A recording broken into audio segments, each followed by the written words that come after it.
Yeah, good. How are you? Yeah, good. I just want to say before we start, like, a lot of people don't understand my accent, especially like people who aren't Irish. Like, it's a weird accent. Like, so I'll try and slow Well, it down.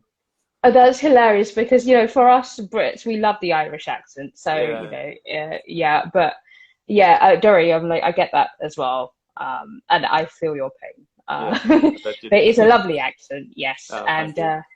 And we have people from Australia here. Hi, Sneha. Thank you for joining. So it's yes, 1:40 all the way in Australia. So really appreciate you coming and thank you so much, Alex, for also joining. Of Really course. appreciate. And great. Because we'll just get started, which is a great suggestion for the book, which is. Obviously, just such an important book in the sphere of literature, and which is meditations by the very like famous emperor, Roman Emperor Marcus Aurelius. And so, first of all, I've got to ask you. So, what were your main takeaways from the book then? Well, the first main takeaway I think was just to, as cliche as it sounds, just to kind of focus on what we can control, especially in the aftermath of the pandemic, where all of us Yeah. seemed like we had no control over anything. We were just cooped up in our rooms. We were quarantined, and that was a big lesson. I sort of turned to stoicism because of the everything that was going on in the world, and I'm grateful that Mm. I did find it. Another thing that I took on board was the fact, or the lesson, to never act out of compulsion. Sort of like sharpening your discipline. That was a Mm. massive factor that I took away from the book. And I'd say one more would be just how Aurelius highlights just how short life is and how um, not unimportant we are, but kind of just how we're just a blip on the radar in the grand scheme of things. And that can be comforting for some people or kind of depressing for others, but I found some comfort in it personally. And Yeah. yeah, that's three reasons amongst many others, but they were the ones that stuck out to me. Yeah, no, you're absolutely right. What a time we're living in at the moment, isn't it? And you're right. Sometimes stoicism is quite important, especially just trying to deal with all the stuff that we're dealing with right now. So you're absolutely right in terms of its help to build sort of steeliness, Yeah, essentially. exactly. Uh, I mean, we yeah, just and we, we just came out of COVID, and now there seems to be like a war about to happen. Like, are we ever going to get a break? So I guess that having yes. stoicism as kind of like a grounding technique, if you practice, the four principles, which are like wisdom, temperance, justice, and courage. Like, if you kind of stick to those as best you can, and not let those external factors get to you, you, you should be okay. Yeah, it's tough. It's a tough thing to do. I'm like, yeah, of course, easier said than done. But I Oh, guess definitely. But Marcus Aurelius obviously went through a lot himself, which was quite interesting that he was able to kind of develop this sense of self, which is really interesting. So his background is that he lost a lot of people in his life, and so it's quite interesting that he kind of turned to this sort of logic. And actually, I wanted to go into this idea of logos, which is I think translates roughly into reasoning, Yeah, and I'm just wondering, like, so Marcus Aurelius obviously says for humans, this means that logos determines who is placed in where they are in society, like, and basically how that person should be respected. Obviously, it's controversial for this day and age to have a set place within yeah, society. So, what's your feelings on that? yeah. As you say, it's definitely controversial on this age because everyone seems like, no matter what background you're from, you do have a chance to make it and be whatever you want, especially in this day and age. I don't know about back then; it was probably a lot bit more restricted. Um, Mm, but I think stoicism can be used, regardless of your position in society. If you look at Aurelius, he was the emperor, um, which is he was basically the most powerful man in the world, and he used stoicism to help ground him. And there was Seneca, who experienced like the lowest lows. He was exiled from his country, and he also Mm. used stoicism. So I don't think it matters where you're placed in society. Like, you can use stoicism to ground you and help you through any troubles that you're going through. Yeah, yeah, you're right. I mean, what amazing people to have developed this and sort of continued it. And you're right. And then I think Aurelius was also sort of a big believer in whatever happens, happens for a reason, no matter how bad it can be. And so I was just wondering, what's your feelings towards that? Because obviously, sometimes, again, I think people in the midst of like feeling terrible grief and things like that find that very difficult to acknowledge that whatever's happened has happened for a reason. Yeah. Um, I'm sure you've heard of a guy called Ryan Holiday. He like kind of brought stoicism to center stage in like the modern world. He wrote a book Mm. called The Obstacle's the Way, which I think kind of answers this question well. He basically said that any adversity that you're going through, there is advantage in every adversity, no matter what it is. It could be, if you're experiencing this sickness, it could, for example, let you realize like the fragility of life, and that could open up your eyes. And or if it's like if you're having money issues, uh, it could open your eyes to the gratitude for small things. So you could Yeah. turn these kind of hardships into advantages, really, if you've got the mindset to do so. Mm. That's no, you're right, exactly. It is a mindset sort of situation in these cases, and obviously, it's tricky because obviously within that reasoning of everything happens for a reason is the idea of death, and Yeah. death is obviously inevitable for everyone. But their viewpoint, which is understandable, is like it shouldn't be feared. So why do you think it shouldn't be feared? I think a quote that stood out to me from meditations, I've wrote it down here. It's Aurelius wrote that it's not death that a man should fear, but rather he should fear never beginning to live. And that was Mm. really powerful to me, because what matters is, to me, what matters is living in the present moment and making the most of what we have today, and kind of ruminating over a future event, which is death, is useless in a way and a waste of time, because it is inevitable.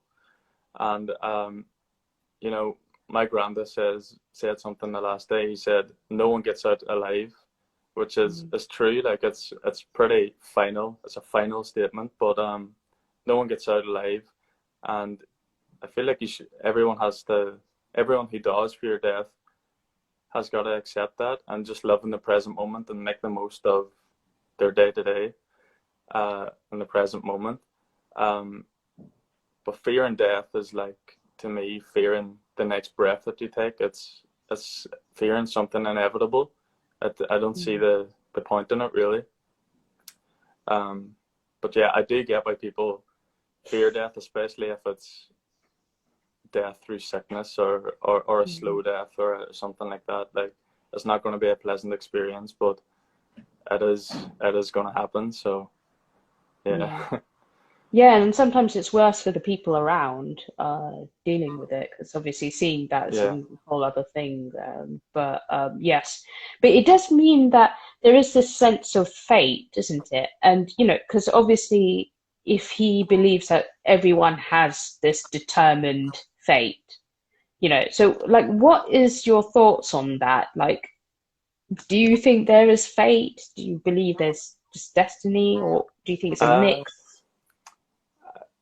I honestly, I think our only fate is that we live and we die. As Mm. depressing as that sounds, like, there's some things in life that are inescapable, and there's going to be hardships, and there's going to be death. And I think Stoicism has kind of provided this philosophy to not only overcome these things, but yeah, turn them into advantages, as I said. So um, yeah, basically, I'm not sure that I do believe in fate. Like, it's your fate to be this person, or it's your fate to turn out like this. But Mm. Yeah, I'm not sure I agree with that, to be honest, but yeah, Yeah. Yeah, I'm like that's the thing with these books is that, you pick and choose the bits where you think this yeah, really sort of like really kind of resonates with me. definitely. And it's not no book is 100%, I find. So, No, it and especially it was written in like 200 AD. So yeah, there will be obviously some kind of discrepancies yeah, and things like that. And obviously society has changed quite a lot in many ways. In many ways, not so much as we've seen in the yeah, last the last week.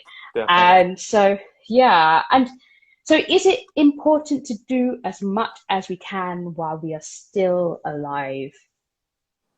Yeah, I do think, as I said, living in the present moment is important, and doing what you want to do is important because, as I said, like we're such a small fraction of time, and our lives come and go in the blink of an eye, Yeah. and we will be forgotten. We're not going to be remembered. Let's be honest. Like a very select few are going to be remembered. Aurelius being one of them, but a very select few are going to be remembered. So it's up to us to kind of sculpt our own life um, according to how we want it, and we don't have that long to do so. So I think that kind of operating in the present moment and working towards your own goals is the only way forward, really, and sticking to your principles. Yeah, definitely. I guess, I think I've always thought that having a value system, just keeping those values in your mind, like day to day, is very important. Yeah, definitely.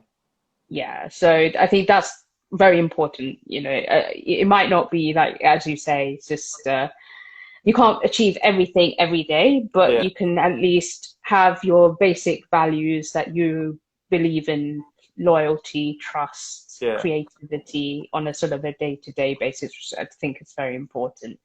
And I feel like But it's pretty normal to like stray from those um, virtues as well. Like no one's perfect. You're not gonna be rigid. Even Aurelius and Seneca and Epictetus, like they um they strayed from them. They weren't perfect of people, course, so it's just important to be mindful. And when you do kind of find yourself becoming undisciplined or dishonest or disloyal or something like that, just have the mindfulness to realize that and just bring yourself back to your virtues. yeah, absolutely. Human beings are human beings, so we that's kind of the Yeah, fundamental tenet. We aren't perfect, yeah, we're flawed. so We're very flawed. very, very flawed. Definitely. Okay, so also, I think there was a sort of an idea of pain. Is it true that the only pain that you can suffer is the one that you inflict on yourself? Uh, this was a hard one because, yeah, it's a hard question, but I think if your mindset's strong enough, that is true. Um, Even physical pain can be endured if you've got the right mindset, Mm, and it's just all about kind of arming yourself with these tools to protect you from all the external things that will, like, the world is out to bite you basically, and it's basically you're going to have to try and defend yourself against it. Um, yeah, I think if your mind is fortified enough, then it's only your own fault if you do feel like you've been harmed. mm. Yeah, Yeah. No, yeah, exactly. There is, I think, a sense of self-responsibility, which is very important, taking responsibility for your own feelings and yeah, actions, for sure. And yeah, I'm like incredible. I can't believe we've made it to the last point, yeah. which is how many stars would you give this out of 5?